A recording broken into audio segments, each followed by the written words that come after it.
नए नए वीडियो देखने एवं सुनने के लिए माँ कर्मा म्यूजिक को सब्सक्राइब करें।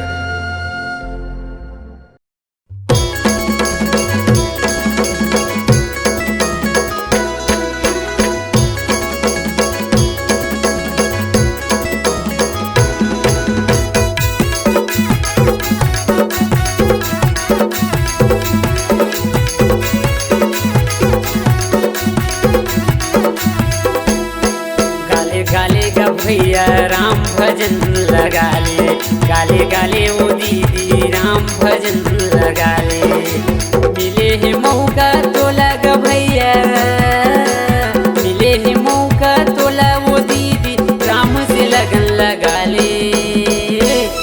गाले गाले गा भैया राम भजन लगा ले, गाले गाले वो दीदी राम भजन लगा ले।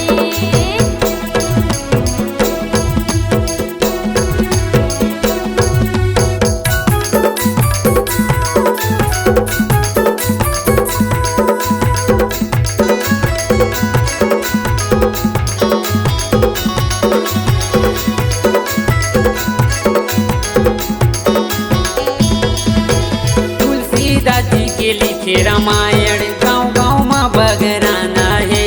होत हावे नो धरमायण जाके डुबकी लगाना है, होत हावे नो धरमायण जाके डुबकी लगाना है।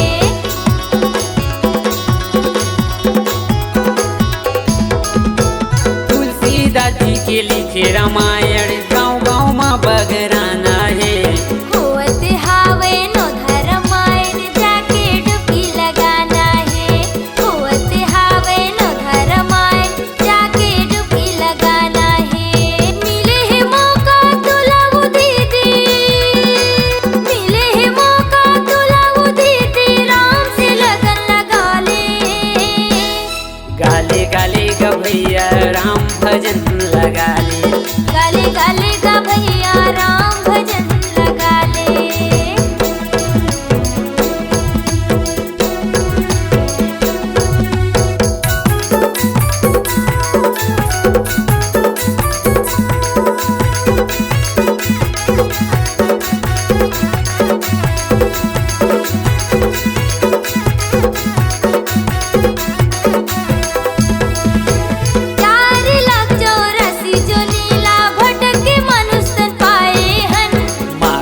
तनला पाकी गा भैया मोह माया मा भुलाए हन। मानुष तनला पाकी गा भैया मोह माया मा भुलाए हन।